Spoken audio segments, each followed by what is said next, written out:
El crecimiento de la economía mexicana en el cuarto trimestre de 2016 y la evolución de las finanzas públicas y la deuda durante el mismo periodo. Voy a conversar con el Luis Madrazo Layú, titular de la Unidad de Planeación Económica de la Hacienda Pública en la Secretaría de Hacienda. Luis, buena tarde. ¿Qué nos dicen las cifras de crecimiento del PIB en el cuarto trimestre de 2016 y en todo ese año según la estimación oportuna del INEGI que hoy conocimos? Muchas gracias, Víctor. La información oportuna que nos da el INEGI señala que el crecimiento el año pasado fue de 2.3% anual. Esto resultó 2 décimas de puntos superiores a las expectativas que tenía el sector privado y está en el centro del rango de estimaciones de la Secretaría de Hacienda publicado en agosto del año pasado. Luis, ¿qué pasó con las metas de finanzas públicas en 2016? Pues si bien los ingresos fueron mayores a lo previsto, el gasto también superó en casi 612 mil millones de pesos el monto presupuestado, además de que fue el déficit de 2.6% del PIB, menor a la meta actualizada de 2.9%. Correcto. Si me permites empezar por el resultado que creo que explica mejor lo que está pasando con las finanzas públicas. El déficit, medido como los requerimientos financieros del sector público, es decir, su medida más amplia, fue de 2.9% del PIB. Esta representa una reducción respecto al 3.5% que estaba en el paquete económico para el año 2016, aprobado por el Congreso, y menor al 4.1% que observamos en 2015. Entonces, se ve una disminución muy importante en el déficit que es consistente con la trayectoria de consolidación fiscal que se comprometió desde el 2013 y hemos cumplido en 2014, 2015 y ahora 2016. Respecto al gasto, creo que es muy importante señalar, Víctor, que la cifra que das de un incremento en el gasto relativo al presupuestado incorpora 3 conceptos que están mandatados por ley, pero que no estaban en el presupuesto. Los primeros 2 son apoyos a las reformas de pensiones de Pemex y CFE.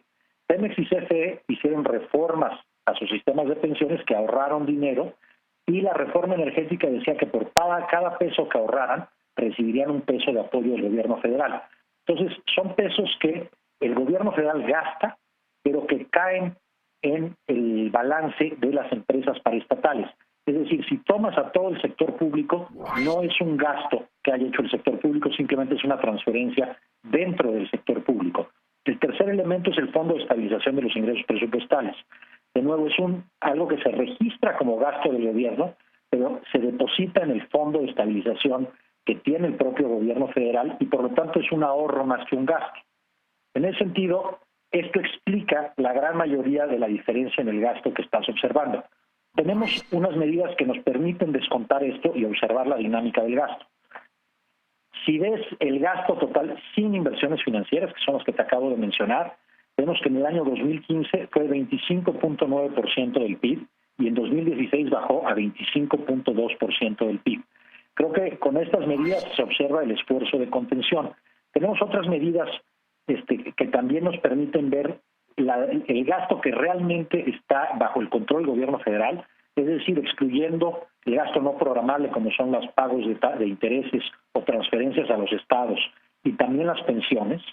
Este gasto disminuyó de 17% del Producto Interno Bruto a 15.8%. Y otra medida de control presupuestal, que es el gasto corriente estructural, disminuyó de 12.1% del PIB a 11.4% del PIB. Esto es de nuevo, la inversión financiera es un gasto de una parte del gobierno que es un ingreso de otra área del gobierno y por lo tanto no afecta a los balances fiscales y esto es lo que explica que se hayan cumplido las metas por tercer año consecutivo. En cuanto a los precios de las gasolinas que estarán vigentes del 4 al 10 de febrero, se dice que el gobierno ya decidió que no habrá aumento este viernes. ¿Nos ayudas a entender sobre qué elementos se determinará el precio, Luis?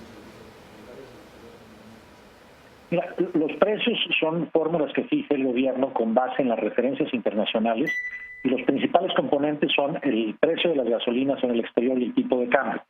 Como tú sabes, ha habido una volatilidad muy importante en el tipo de cambio. Lo que vemos en las últimas semanas es que ha bajado un poco el precio de la gasolina, ha habido volatilidad en el tipo de cambio y lo que está buscando, como lo ha mencionado el secretario de Hacienda, es encontrar un balance entre el equilibrio de las finanzas públicas, la salud de las finanzas públicas y la posibilidad de suavizar un poco esta volatilidad en el tipo de cambio. No lo pregunté al principio, pero lo hago ahora. ¿No habrá una revisión al pronóstico de crecimiento para 2017? Las metas que publica el gobierno son básicamente metas fiscales. Se publica un pronóstico de crecimiento de la economía para poder construir sobre esas propuestas fiscales. En el día de hoy lo que estamos dando son los resultados de 2016, que como te señalaba son muy favorables, un incremento importante en los ingresos del sector público, que crecieron 10%, apoyado sobre un incremento en los ingresos tributarios del 11.9%, y un gasto neto pagado que, sin incluir la inversión financiera, dio un crecimiento de apenas 0.6% en términos reales. Las perspectivas para 2017 se publican generalmente en precriterios. Faltan todavía algunas semanas para que se publiquen y ahí sí se da un panorama general hacia adelante. Pero lo que sí te puedo decir es que la perspectiva de finanzas públicas para 2017 se ve todavía bastante sólida porque los ingresos presupuestales, como te señalaba, se dieron muy sólidos en 2016 y sobre esa base estaríamos estimando su crecimiento, y los ingresos petroleros, que son ingresos en gran medida en dólares, porque el gobierno vende petróleo al exterior, vende petróleo crudo al exterior. De hecho, los movimientos en el tipo de cambio vendrían a fortalecer la posición fiscal. Entonces, se ve sólida la posición fiscal para 2017 y una perspectiva y un recálculo, digamos, integral de los pronósticos se daría en precriterios. Bien, ahora queda más claro. Gracias, Luis. Muchísimas gracias, Víctor. A tus órdenes y gracias por la oportunidad de explicar los resultados fiscales, que creo que para este año fueron sólidos, un cumplimiento de las metas 3 años seguidos y también un dato positivo en el crecimiento, con un crecimiento de 2.3%, que es menor al que quisiéramos todos los mexicanos, pero sólido relativo al contexto internacional y a economías similares alrededor del mundo. Muchas gracias. Bien, Luis.